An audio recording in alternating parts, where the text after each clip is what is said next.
అండి, మీరంతా ఎలా ఉన్నారు? బాగున్నారని ఇంకా బాగుండాలని మనస్ఫూర్తిగా కోరుకుంటున్నాను. మన 2 ఛానల్స్ని audio feast, CTV audio feast and CTV colours of life, ఈ 2 ఛానల్స్ని మీరు ఓన్ చేసుకుని మీ సబ్స్క్రిప్షన్స్ తోటి, మీ వ్యూస్ తోటి ముందుకు తీసుకువెళ్ళవలసిందిగా కోరుకుంటూ మన హర్రర్ జర్నీలోకి మీ అందరికీ స్వాగతం అండి. ఈ హర్రర్ జర్నీలో నేను చేసిన ఘోస్ట్ హంటింగ్ ఎక్స్పీరియన్సెస్ నేను చెప్తున్నాను. మా వాళ్ళకి నాకు జరిగిన సంఘటనలు నేను చెప్తున్నాను. ఇవన్నీ 1000% నిజమైనటువంటి యథార్థ సంఘటనలు కనుక ఇందులో లేని హర్రర్ చూపించలేను, ఉన్నదాన్ని మార్చలేను. సో నెక్స్ట్ ఈ అందరికీ ఒక ఆఫర్ అండి, ఘోస్ట్ లవర్స్కి ఒక ఆఫర్. నవంబర్లో మేము ప్రారంభించబోయే ఘోస్ట్ హంటింగ్ కార్యక్రమం సెకండ్ ఇన్నింగ్స్ అండి. మేము చేసింది ఫస్ట్ ఇన్నింగ్స్, ఇప్పుడు మీరు చేయబోయేది సెకండ్ ఇన్నింగ్స్. దీనికి ఆసక్తి గలవారు, యువతీ యువకులు ఎవరైనా కానీ, మేల్ అండ్ ఫిమేల్ ఎవరైనా పనికొస్తారండి. వాళ్ళు గుండె ధైర్యం ఉన్నవాళ్ళు, ముందుకు దూసుకు వెళ్ళగలిగిన వాళ్ళు, 25 నుంచి 30 సంవత్సరాల వయస్సులో ఉన్నవాళ్ళు మాత్రమే దీనికి అర్హులు. పూర్తి ధైర్య సాహసాలతో ముందుకెళ్ళే వాళ్ళు నాకు కావాలి. అలాంటి వాళ్ళు ఎవరైనా, ఆసక్తి కలిగిన వాళ్ళు ఎవరైనా ఉంటే కనుక తప్పకుండా నా పర్సనల్ మెయిల్ ఐడి కింద డిస్క్రిప్షన్లో ఇస్తున్నాను, దానికి మీరు కాంటాక్ట్ చేయండి. అట్లాగే మన 2 ఛానల్స్లోనూ మీరు మీ జీవితంలో ఎదుర్కొన్నటువంటి యథార్థ సంఘటనలు, భయానక సంఘటనలు ఏమైనా ఉన్నట్లయితే దాన్ని మన ఛానల్స్ ద్వారా మీరు వినాలని భావించినట్లయితే తప్పకుండా మీకు జరిగిన యథార్థ సంఘటనని నాకు మెయిల్ చేయండి. తద్వారా నేను దాన్ని చక్కటి ఇన్సిడెంట్గా నేను మన ఛానల్లో మీ పేరు చెప్పి మరీ నేను ప్రసారం చేస్తాను. మీరు వద్దనుకుంటే మీ పేరు రహస్యంగా ఉంచబడుతుంది. సో మీ ప్రైవసీకి ఎటువంటి భంగం రాదు. కనుక ఈ అవకాశాలు రెండింటినీ ఉపయోగించుకుని, ఆల్రెడీ సబ్స్క్రైబర్స్ స్టోరీస్ అయితే పంపిస్తున్నారు, ఇంకా వాటిని కుకింగ్ చేయవలసి ఉంది. సో దానివల్ల ఈ అవకాశాలని, మీరు మన ఛానల్స్ ఇస్తున్న ఈ అవకాశాలని ఉపయోగించుకొని నాకు కూడా మీరు సహకరించి మీరు కూడా థ్రిల్లింగ్ ఎక్స్పీరియన్స్ని ఓన్ చేసుకుంటారని మనస్ఫూర్తిగా కోరుతున్నానండి. ఆత్మలు, దెయ్యాలు, చీకటి, వర్షం, ఒక్కోసారి తుఫాను, ఒంటరితనం, వీటన్నింటినీ కలగలుపు భయం, ఇవన్నీ కలిసినప్పుడు మనకు గుర్తొచ్చేది దెయ్యాలు, పిశాచాలు, చిన్నప్పుడు విన్న కథలు, చూసిన సినిమాలు, ఇలాంటివన్నీ గుర్తుకొస్తూ ఉంటాయి. రోజు తిరిగే చోట్లు కూడా కళ్ళెత్తి చూడడానికి కూడా కొత్తగా అనిపిస్తాయి.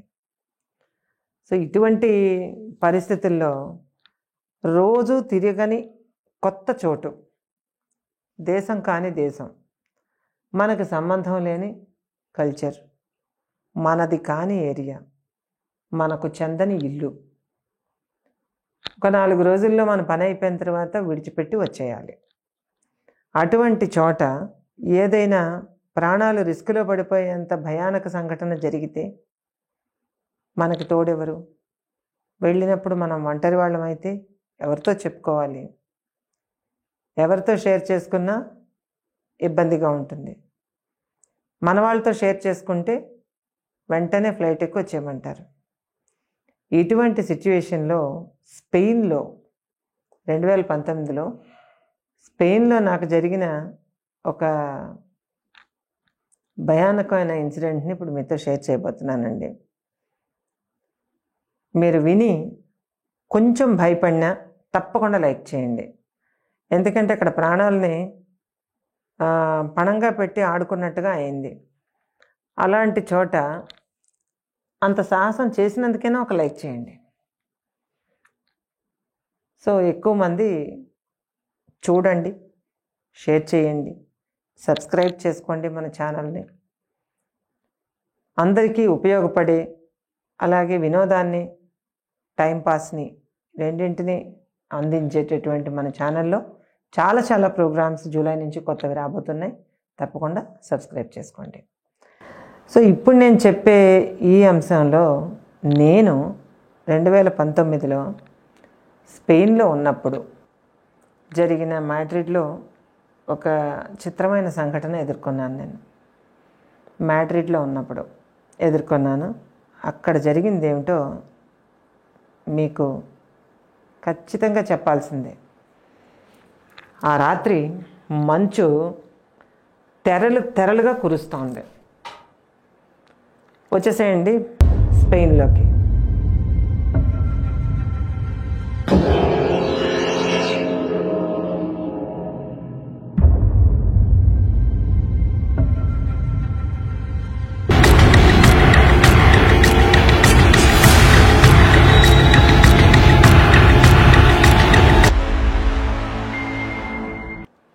ఆ కురుస్తున్న మంచు తెరల మధ్య మనం నిలబడిన దెయ్యంలాగే ఉంటాం.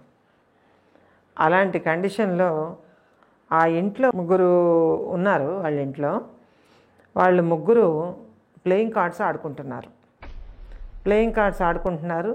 వైన్ తీసుకుంటున్నారు. నేను వేరే సోఫాలో ముడుచుకు కూర్చుని వాళ్ళ ఆటని వాళ్ళ మాటల్ని చూసి ఆనందిస్తున్నాను. ఎందుకంటే I'm alone at that night. నేను అప్పుడు సింగిల్గా వెళ్ళాను కాబట్టి నేను ఎలోన్గా ఉన్నాను వాళ్ళ దగ్గర. వాళ్ళు ప్లేయింగ్ కార్డ్స్ ఆడుకుంటున్నారు. నాకు మీదన పనేం లేదు. నాకు కిందనే ఇచ్చారు, రూము ఒకటి కిందనే ఇచ్చారు. మీదన ఒకటి ఖాళీగా ఉంది, పడుకుంటే పడుకోమన్నారు, లేకపోతే లేదు. కిందనే ఉండమంటే కిందనే ఉన్నాను. నాకేమనిపించిందంటే ఈ చలి రాత్రిలో ఆ మీదకి వెళ్ళి హీటర్ ఆన్ చేసి అనవసరంగా ఈ హెచ్చంతా ఎందుకు, ఇప్పుడు వాళ్ళందరూ ఆడుకుంటున్నారు కాబట్టి అక్కడే ఉండి ఆ సోఫాలోనే పడుకుని పోదాం అనుకున్నాను. నేను అనుకుని ఆ సోఫాలోని చాలా పెద్ద సోఫా ఉంది. అందులో ముడుచుకుని కూర్చుని వాళ్ళని ఎంజాయ్ చేస్తున్నాను. నేను చూస్తున్నాను వాళ్ళు రకరకాల చికెన్ చిప్స్ తింటూ వైన్ తాగుతూ ప్లేయింగ్ కార్డ్స్ ఆడుకుంటున్నారు. మధ్య మధ్యలో నా మీద జోకులు వేసుకుంటున్నారు. ఎందుకంటే నేను వైన్ తాగనన్నానని వాళ్ళకి ఒక అనాగరికమైన స్టేట్మెంట్ ఇవ్వాలనిపించింది నా గురించి. నాకు అలవాటు లేదు అని అనగానే వాళ్ళు నవ్వుకుంటూ మాట్లాడుకుంటున్నారు. అందులో ఒక ఆమె, అంటే ఇంటి ఆమె అనమాట, మార్గరెట్ ఆవిడ పేరు. ఆవిడేమంది, నన్ను రిక్వెస్ట్ చేసిందన్నమాట, ఒక బ్లాక్ కాఫీ తేగలవా అని అడిగింది. వాళ్ళు చాలా చలిగా ఉంది ఆ రోజు. ఎంత చలిగా ఉందంటే ఆల్రెడీ కిటికీ అంచుల మీద వరకు ఇంతవరకు పేరుకుపోయింది మంచం. అలా ఉంది. మర్నాడు మాకు ఒళ్ళు హోనం అయిపోయిన పని ఉంటుంది అలా ఉంటే. ఎందుకంటే మా మంచం మేమే తీసుకోవాలి, మా సమాధి మేమే తవ్వుకోవాలన్నట్టు ఉంటుంది నాకు ఎప్పుడూనా. అలాంటిది ఆవిడ అడిగింది, can you please 3 black coffee ఉంది అంటే, ష్యూర్, వై నాట్, నేను కూడాను తాగుతానని చెప్పాను. సరే అని. అయితే ఇందులో అయినా కంపెనీ కలిసినందుకు సంతోషం అంది ఆవిడ. అన్న తర్వాత సరే అని చెప్పేసి కిచెన్లోకి వెళ్ళానండి. అక్కడ మొదలైంది ఇష్యూ. కిచెన్లోకి వెళ్ళి స్టవ్ ఆన్ చేశాను. స్టవ్ ఆన్ చేసిన తర్వాత 4 బర్నర్స్ ఒకేసారి వెలిగాయి. నేను వెలిగించింది ఒకటే. ఒక్కదాన్ని ఇలాగ తిప్పాను, ఆటోమేటిక్ కదండి, ఒక్కదాన్ని ఇలా తిప్పేటప్పటికి గుప్ గుప్ గుప్ గుప్ 4 వెలిగాయి. 4 వెలిగేసరికి నాకు కొన్నిసార్లు హుషారుగా ఉంటే వస్తువులతో మాట్లాడడం అలవాటు నాకు. అందుకని 4 వెలిగాయి కదా, మీరు ముగ్గురు వద్దు, ఓకే అని కట్టేశాను. ఏమిటి కట్టేశాను, అవి ఆన్ అయ్యే లేవు. ఇలా అనబోయి చూసేటప్పటికి 3 పడుకునే ఉన్నాయి, స్విచ్లు ఇలా పడి ఉన్నాయి. మరి ఎలా వెలుగుతున్నాయి? అప్పటి వరకు మొత్తం అంతా ఒక్కసారి దిగిపోయింది, దెబ్బకి దిగిపోయి చూసి ఓహో అనుకుని అక్కడ పైపు వస్తుంది కదా, ఆ పైపులో ఏమన్నా లీకులు ఉన్నాయా అని చూసాను. అంతా బాగానే ఉంది. సరే, ఆ 4ంటితో నాకేం పని అనుకుని ఏదైనా ఆగిపోతే బాగుండు ఏదో అనుకుంటే దాని మీద గిన్నె పెట్టాను. గిన్నె పెట్టి మొత్తం దాంట్లో చేశాను. ఇది నాకు నచ్చలేదు, నేను చెయ్యను, నాకు ఎందుకు స్టవ్, కాఫీ మేకర్తో చేసుకుంటాను అని అనుకుని కాఫీ మేకర్ని పట్టుకొచ్చి అక్కడ పెట్టి ప్లగ్ పెట్టి వాటర్ వేసానండి. వాటర్ వేసేసరికి 3 టప్ టప్ టప్ ఆరిపోయి 4 బర్నర్స్. పీడా పోయిందనుకుని కాఫీ పౌడర్ వేసి మరిగిస్తుంటే అలాగా ఆ గట్టుకి చేరబడి చూస్తూ ఉంటే అక్కడ కిటికీలో నుంచి బయటికి చూస్తే ఒక మనిషి 2 కాళ్ళ మధ్య ఒక స్టిక్ ఇలా పట్టుకుని నిలబడి ఉన్నాడు మంచులో. ఒక్కసారి ఉలిక్కి పడ్డాను నేను. ఇదేంటి ఇలా నిలబడి ఉన్నది ఎవరు అని కిటికీకి దగ్గరగా వెళ్ళి ఇలా చూశాను నేను. చూస్తే కురుస్తున్న మంచు చాలా తీవ్రంగా ఉంది ఆ రోజు. కురుస్తున్న మంచులో ఒక మనిషి హుడీ వేసుకుని ఒక పెద్ద హ్యాండ్ స్టిక్ కిందన ఇలా పెట్టుకొని దాని మీద ఇలా 2 చేతులు పెట్టుకొని 2 కాళ్ళు ఇలా దూరంగా పెట్టి నిలబడి చూస్తున్నాడు విండోకేసి. అతడికి నాకు సుమారుగా ఒక 30 ఫీట్ దూరం ఉంటుంది. ఎందుకంటే కిచెన్ తర్వాత కాంపౌండ్ తర్వాత రోడ్డు మీద మంచులో వ్యక్తి ఉన్నాడనమాట. కాఫీ మరుగుతుంది, మంచి వాసన వస్తుంది, కాఫీ మరుగుతుంది. కొంతసేపు అయ్యేసరికి అయిపోయింది. అటు చూసి వెంటనే అలాగా ఆ విషయాన్ని వాళ్ళకి చెప్పాలని గబగబా వెళ్ళి చెప్పాను నేను. ఎవరో కిటికీ దగ్గర నిలబడి చూస్తున్నారు మన వైపే అని అంటే ఎవరు అది అని చెప్పి అందులో ఒక లేచి వచ్చారు, చూస్తే అక్కడ ఎవరు లేరు. సరే నువ్వే ఏదో భ్రమపడి ఉంటావు, just for hallucination, don't worry అని చెప్పి ఆమె కూడా వచ్చింది. నేను కూడా కాఫీ సర్వ్ చేసి కూర్చున్న తర్వాత ఆ పెద్ద ఫ్రెంచ్ విండోస్ ఉన్నాయి. ఆ ఫ్రెంచ్ విండోస్కి అవతల యార్డ్ ఉంది. ఆ యార్డ్ దాటిన తర్వాత మళ్ళీ 2 రూమ్స్ ఉన్నాయి. ఆ రూమ్స్ వరండాలోనే ఒక లైట్ వెలుగుతోంది. అది వాళ్ళ ఇల్లు, అది లైట్ వెలుగుతోంది. నేను అలాగ వాళ్ళు కార్డ్స్ ఆడుకుంటుంటే చూస్తున్న దాన్ని అందులోంచి చూశాను బయటికి. అందులోంచి చూస్తే ఆ మనిషి ఆ లాన్లో నిలబడి ఉన్నాడు. యార్డ్లో లాన్లో నిలబడి ఉంటే నాకు భయం వేసింది. ఎందుకంటే అటువంటి ప్రదేశాల్లోనండి ఒక్కోసారి క్రైమ్ ఎందుకు జరుగుతుందో తెలియదండి. వాళ్ళు ఎందుకు మెంటల్ బ్యాలెన్స్ కోల్పోతారో, ఎందుకు షూట్ చేస్తారో తెలియదు. అట్లాగే ఎవరైనా కిల్లరా లేకపోతే సైకోనా, అక్కడ కనిపించాడు మళ్ళీ ఇక్కడ కనిపిస్తున్నాడు, హూ ఇస్ దట్ ఫెలో అనుకుని ఆవిడికి నెమ్మదిగా ఇలా అని అన్నాను నేను. చూడమంటే ఆమె అలా చూస్తే ఎవరు లేరు అక్కడ అంటే ఉన్నారు. ఎవరు అని అంటే ఎవరు లేరు. పద చూద్దామని చెప్పేసి వాళ్ళు ఆట వదిలేసి దుడ్డు కర్రలు తీసుకున్నామండి. చెరుకోటి తీసుకొని అందరం నలుగురం ఇంత ఉంటాయి స్టిక్స్, అవి తీసుకొని అక్కడ దాకా వెళ్ళాం. ఎంతవరకు అద్దాల దాకా వెళ్ళి లైట్ వేసి మొత్తం టార్చ్ చేసి చూసాం. ఆ కనుచూపు మేరలో ఎక్కడ మనిషి వాసనే లేదు, అసలు ఎవ్వరు లేరు. నీకేదో హెల్యూసినేషన్ ఎక్కువగా ఉంది నీకు ఈరోజు, అందుకే చెప్తున్నాను నేను, దేంట్లో ఇంత చల్లదనంలో అలా ఉండలేవు, వైన్ తాగు కొంచెమైనా. నీ వైన్కో దండం మీకో దండం కానీ నాకు వద్దు, హెల్యూసినేషన్ అయితే కళ్ళు మూసుకు పడుకుంటాను, ఇంక గొడవలేని పని, మీరు ఆడుకోండి అని మనసులో అనుకుని మీరు ఆడుకోండి నేను పడుకుంటానన్నా. ఇంకా అప్పుడు టైం రాత్రి 8 అయింది. 8 గంటల నుంచి ఎంతకని పడుకుంటాను, మనకు అలవాటు ఉండదు కదండి మన ఇండియాలో. అందుకని వాళ్ళు ఆడుకుంటున్నప్పుడు వాళ్ళకి కాఫీ ఇచ్చి వాళ్ళతో పాటు నేను కూడా కాఫీ తాగి ఆ తర్వాత మేడ మీదకి వచ్చి మా ఇంట్లో వాళ్ళతో మాట్లాడుకుందామని, మా వాళ్ళతో వీడియో కాల్ చేసి మాట్లాడుకుందామని చెప్పేసి వచ్చాను అనమాట. వచ్చేటప్పటికి అక్కడ కూర్చొని ఆ కిటికీ దగ్గర నిలబడి, ఆ కిటికీ అంచు మీద ఇలా నిలబడి ఇలాగా ఫోన్ పెట్టుకుని వీడియో కాల్ చేసి మా నాన్నగారితో మాట్లాడుతున్నాను నేను. మాట్లాడుతుండి టైం ఎంత అయింది, ఇప్పుడే విపరీతంగా మంచు కురుస్తోంది, ఈ విషయాలన్నీ చెప్తూ ఉంటే క్లోజెట్లో చప్పుడైందండి. క్లోజెట్లో చప్పుడైతే ఏంటి క్లోజెట్లో చప్పుడైంది, మళ్ళీ చేస్తాను అని చెప్పేసి ఫోన్ కట్ చేసి అక్కడ బల్ల మీద పెట్టేసి క్లోజెట్ వైపు చూస్తే అది క్రేచ్ మన సౌండ్ తోటి మళ్ళీ ఇలాగా అవుతుంటే ఏంటుంది అందులో, క్లోజెట్ మూసే వచ్చాను కదా నేను, మళ్ళీ ఎందుకు ఇలా ఆడుతోంది అని అనుకుని వెళ్ళి తీసేటప్పటికి ఆ మనిషి క్లోజెట్లో ఉన్నాడండి. అలాగే స్టిక్ పట్టుకొని ఇలా నిలబడి చూస్తున్నాడు. హుడీ ఉంది ఇంతవరకు, నిలబడి ఉండేటప్పటికి నాకు ఎంత భయం వేసిందంటే ఒక్కసారి చాలా పెద్ద కేక పెట్టాను నేను. పెద్ద కేక పెట్టి ఒకే ఒక్క దెబ్బకి పరుగున కిందకి దిగి వచ్చాను. వీళ్ళు కూడా నా కేకకి మీదకి పరిగెత్తుకుని వచ్చారు, మధ్యలో ఎదురయ్యామన్నమాట. ఏమైంది వాట్ హ్యాపెండ్ అంటే క్లోజెట్లో ఎవరో ఉన్నారన్నాను నేను. అంటే ఆవిడ పద నేను చూస్తాను అని లోపలికి వెళ్ళి లైట్ వేసి క్లోజెట్ అంతా వెతికింది, అందులో ఏమీ లేదు. వీడెవట్రా బాబు నన్ను పట్టుకున్నాడు, ఏంటి అసలు ఇది క్లోజెట్లో ఎవరో లేకపోవడం ఏంటి, నేను ఇంత దగ్గరగా చూసినప్పుడు లేకుండా ఎలా ఉంటారు అని ఆలోచించి మళ్ళీ అన్ని బట్టలన్నీ చూశాను, ఎవరు లేరు. ఓకేనా, are you free, are you okay అని అయితే హ్యావ్ ఎ నైస్ స్లీప్ అంది. నాట్ హియర్, నేను కిందే పడుకుంటాను అన్న. అంటే అయితే సరే వచ్చామని నేను కూడా సెల్ ఫోన్ పట్టుకుని కిందకు కిందకు వచ్చేసిన తర్వాత వాళ్ళు చాలాసేపు మాట్లాడుకుంటూ ఉన్నారు. మా నాన్న మళ్ళీ ఫోన్ చేశారు. మళ్ళీ ఇవన్నీ అయ్యాయండి. అయిన తర్వాత కిచెన్లో ఏదో పెద్ద చప్పుడైంది.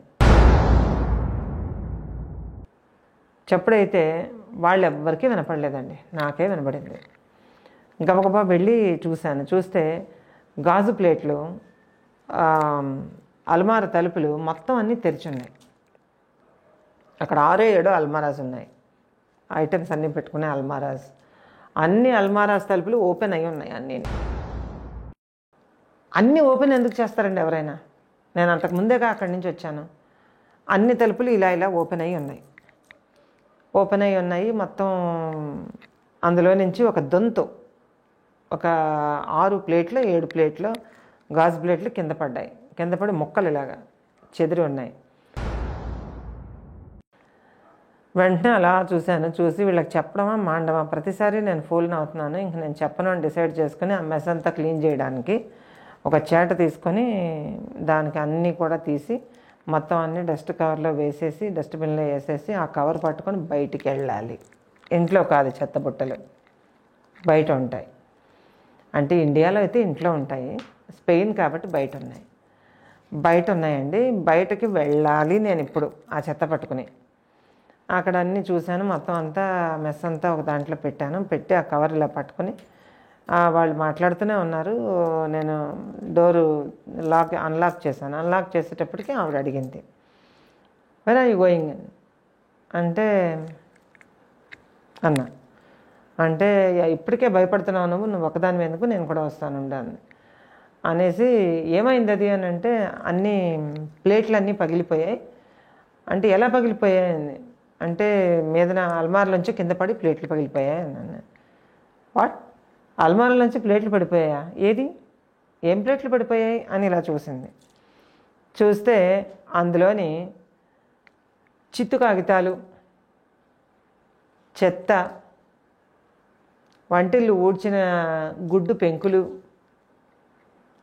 బాయిల్డ్ ఎగ్స్ తాలూకా పెంకులు, ఇలాంటివన్నీ అందులో ఉన్నాయి. అవి నేను ఇందాక ఎత్తినవి. నాకు సిగ్గుగానో భయంగానో అనిపించింది నాకు. అప్పుడు చెప్పాను, అసలు ఏమైంది నీకు ఈరోజు వియర్డ్గా బిహేవ్ చేస్తున్నావు, ఏమైంది అని అడిగింది. లేదు, ఈవినింగ్ నుంచి దే ఆర్ చూజన్ మీ, నన్ను ఎవరో వెంటాడుతున్నారు, నాకు అక్కడ కనపడ్డారు, ఇక్కడ కనపడ్డారు. ఇటువంటిప్పుడు నాకు భయమేదా? ఇప్పుడు పెద్ద సౌండ్ వినిపించింది, మీకు ఎవరికి వినిపించలేదు, మీకు చెప్పడం ఇష్టం లేక నేను ఒక్కదాన్నే వెళ్ళి చూస్తే గాజు ప్లేట్లు అన్నీ పడి పూర్తిగా చెదిరిపోయి ఉన్నాయి. ఆ ముక్కలన్నీ ఏరి నేను కవర్లోకి ఎత్తి తీసుకొచ్చాను. దిస్ ఈజ్ ప్రామిస్, ఇది నిజంగా జరిగింది. అందుకని ఈ గార్బేజ్ అంతా బయట వేయడానికి అని చెప్పి నేను వెళ్తున్నాను. డ్రై చెత్త కాబట్టి బయట వెయ్యాలి కాబట్టి వెళ్తున్నాను. ఆమె నా వైపు అలా చూస్తుంది. నేను నిజమే చెప్తున్నాను. I'm telling truth, this is clear.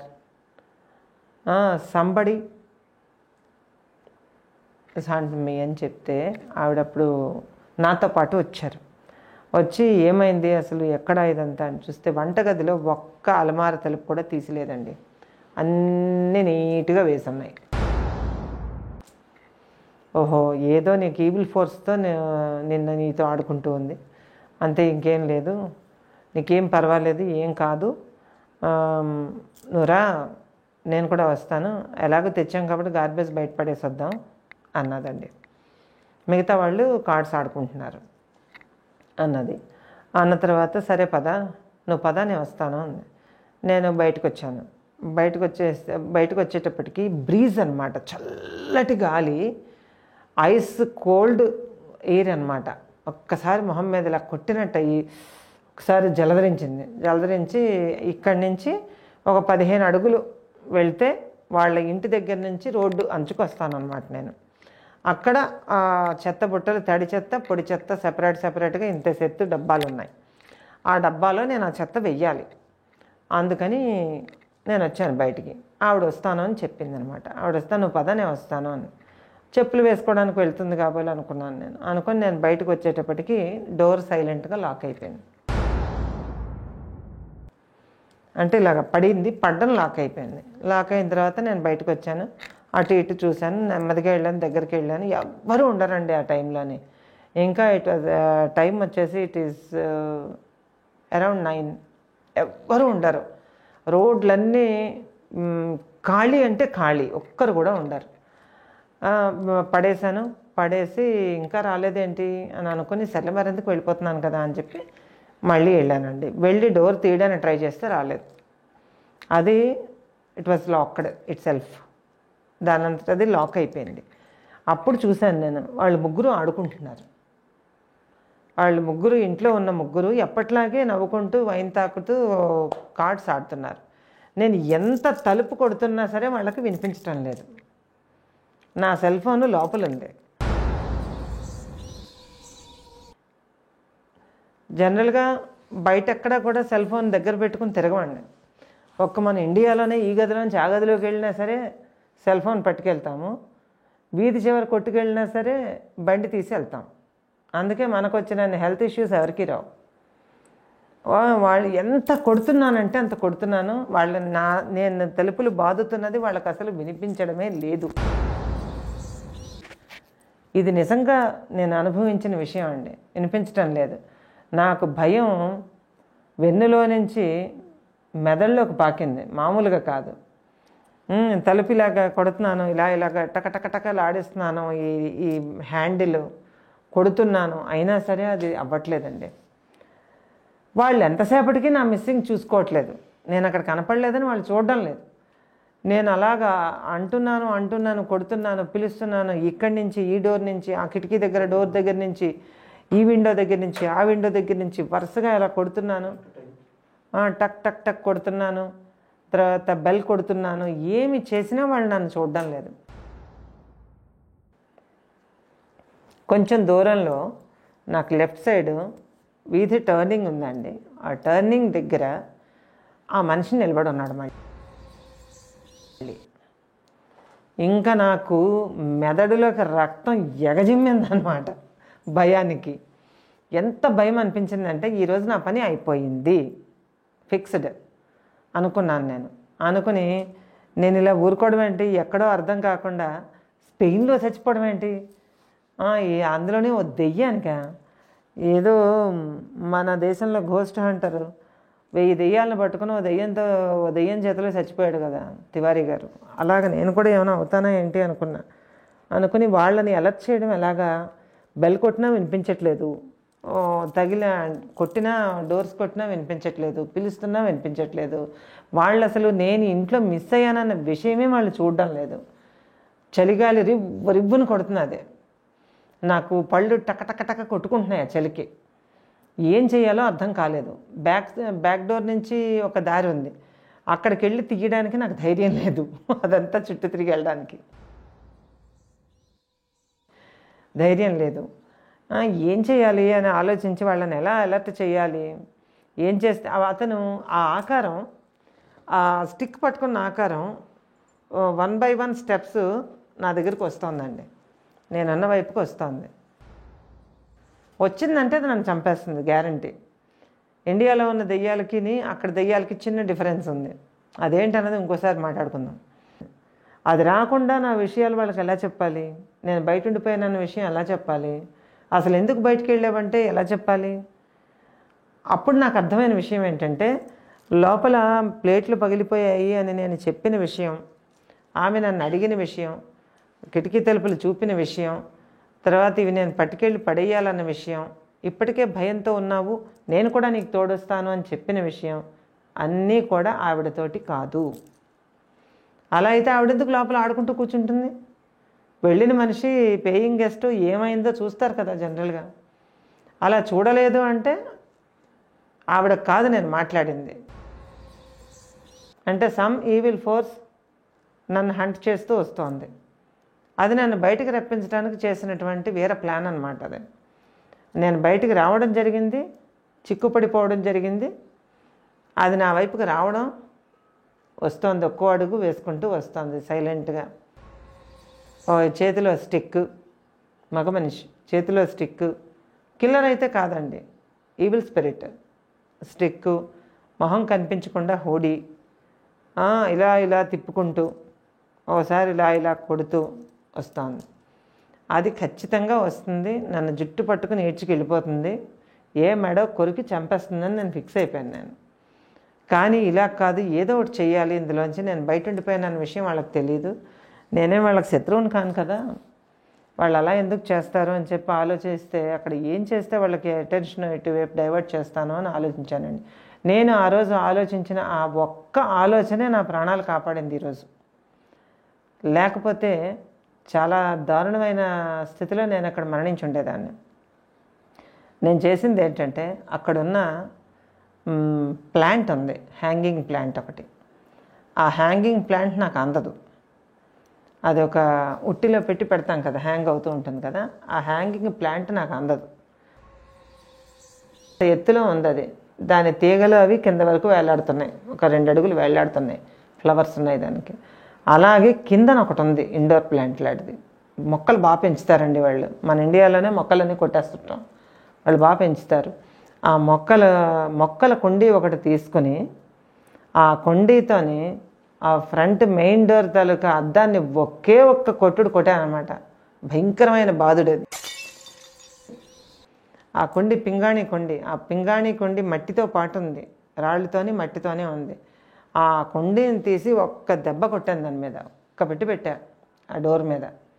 పెట్టేసరికి భళ్ళని సౌండ్తో అద్దం బద్దలైంది. బద్దలవడం, ఇంట్లో ఉన్న ముగ్గురి అటెన్షన్ నా వైపు డైవర్ట్ అయింది.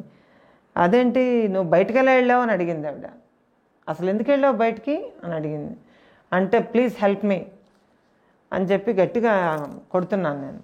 ప్యానిక్ కండిషన్లో ఉన్నాను నేను. ఎందుకంటే నాకు ఆ దెయ్యానికి మధ్య 4 or 5 feet ఉంది అంతే. నేను కుండీ ఎత్తడం దగ్గర నుంచి అది స్పీడ్ చేసింది నడక. 4-5 అడుగులు దూరం ఉంది. Please Margaret please save me అని చెప్పి గట్టిగా కొడుతున్నాను నేను. ఆల్రెడీ నేను ప్యానిక్ అయి ఉన్నాను. ఎవరికైనా మరణం దగ్గరలో కనిపిస్తే ప్యానిక్ అవుతారు ఎవరైనా సరే. కొడుతున్నాను. ఈలోపు ఆవిడ ఒక గెంతులో వచ్చింది.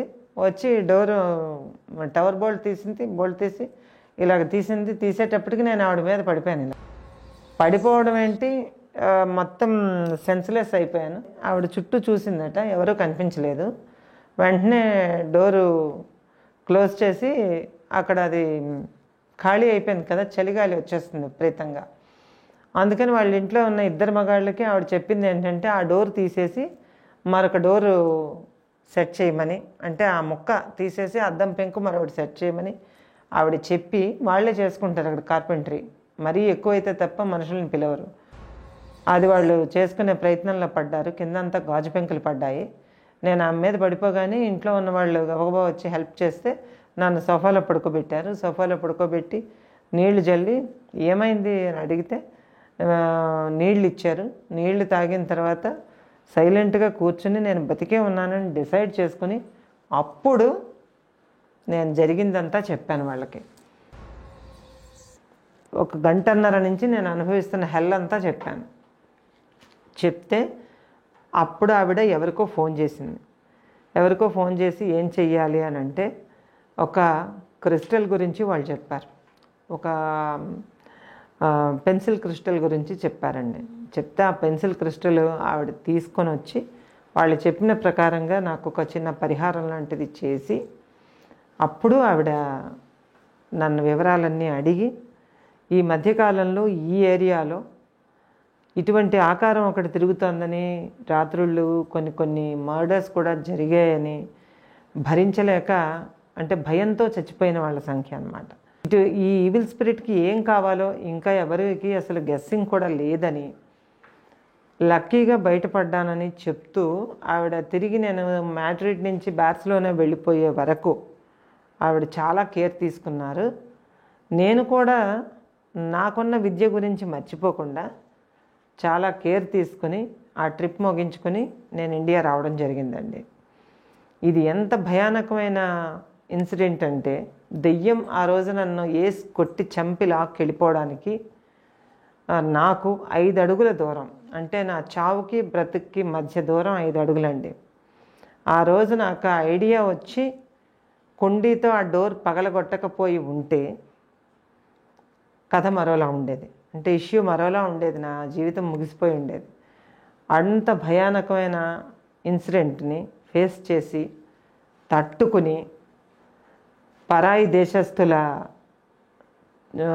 ఇంట్లో నేను ఎదుర్కొన్న ఈ భయానక సంఘటన మరుసటి రోజు సాయంత్రం నేను బార్సిలోనా ఫ్లైట్ ఎక్కే వరకు కూడా నన్ను వెంటాడుతూనే ఉంది.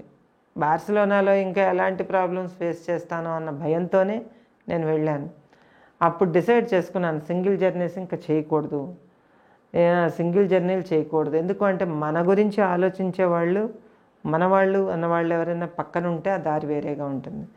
అలా కాకుండా మనతో పాటు కాకుండా ఇంకేదైనా ఎంత చూసినా కానీ ఎంత చేసినా కానీ మన చోట కానిది పరాయి చోట్లో మనం కొంత సేఫ్టీ మెజర్స్ తీసుకోవాల్సిందే. తప్పకుండా ఇటువంటి విషయాల్లో చాలా జాగ్రత్తగా ఉండవలసిందే. ఎందుకంటే మన ఇండియన్ ఘోస్ట్లు, ఇండియన్ స్పిరిట్స్, వీటి తాలూకా వేవ్ లెంగ్త్ వేరు. వెస్ట్రన్ కంట్రీస్, అదర్ కంట్రీస్, ఇతర ఖండాల్లో ఉండే ఈవిల్ స్పిరిట్స్ తాలూకా మోటో అండ్ వేవ్ లెంగ్త్ వేరండి. ఇది చాలా స్పష్టంగా నేను చూశాను చాలా చోట్ల. సో ఈ స్టోరీ కూడా మీకు నచ్చిందనే అనుకుంటున్నాను. ఈ అనుభవం, ఈ భయానక అనుభవం నచ్చిందనే అనుకుంటున్నాను. అంత చలిలో కూడా నాకు ఇన్నర్గా చెమటలు పట్టాయి ఆ ఘోస్ట్ని చూసిన తర్వాత. అది చంపడానికి మాత్రమే వచ్చింది. ఇక్కడ భయపెట్టి వెళ్ళిపోయే దెయ్యాలు చాలా తక్కువ అండి. అవి ఖచ్చితంగా చంపే తీరుతాయి కొన్ని అయితే. అలాంటి వాటి మీద సినిమాలు కూడా వచ్చాయి చాలా. ఎందుకంటే అవి మామూలుగా విడిచిపెట్టే ఘోస్ట్లు కావు. Demons and devils and demons and ఘోస్ట్లు ఇటువంటివి చాలా ఎక్కువ అక్కడ. మన నమ్మకాల్లో ఉండేటటువంటి ఘోస్ట్లు వేరు, అవి వేరండి.